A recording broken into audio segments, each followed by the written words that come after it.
Ciao a tutti, mi chiamo Vittoria. Sono stata fortunata di scoprire il Friuli Venezia Giulia partecipando al progetto Curiosi nell'estate del 2019.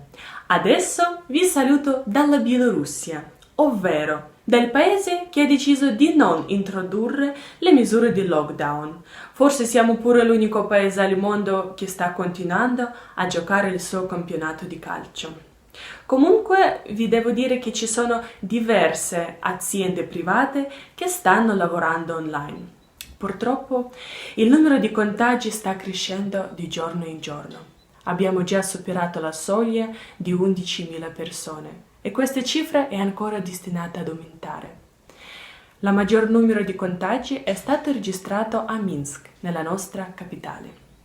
Per questo motivo ho deciso di trasferirmi a casa dei miei genitori, a Ošmiany, una piccola città.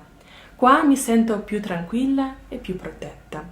Per fortuna ho il lusso di lavorare da casa. Per questo continuo ad insegnare la lingua italiana ai bambini nella scuola Dante, usando l'applicazione Zoom. Sto portando avanti un altro mio lavoro legato alla promozione dei prodotti italiani, sempre nella modalità online. Il periodo che viviamo non è per niente semplice, vi devo dire la verità. Mi mancano tantissimo i miei viaggi e io non vedo l'ora che riaprono le frontiere. Sono molto legata all'Italia e il primo viaggio che farò sarà sicuramente là. Conosco tanta gente che come me aspetta di ritornare in Italia per scoprire le infinite bellezze del bel paese. Nei primi momenti credo che le parole chiave del turismo siano la sicurezza e il distanziamento sociale.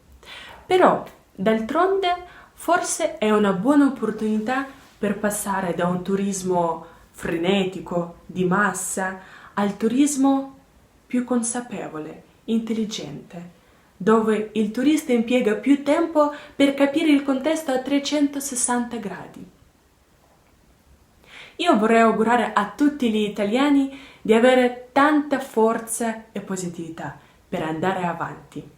Solo insieme e uniti potete superare ogni ostacolo e sono sicura che diventerete ancora più forti di prima e saremo molto lieti noi a rientrare nell'Italia. Grazie mille.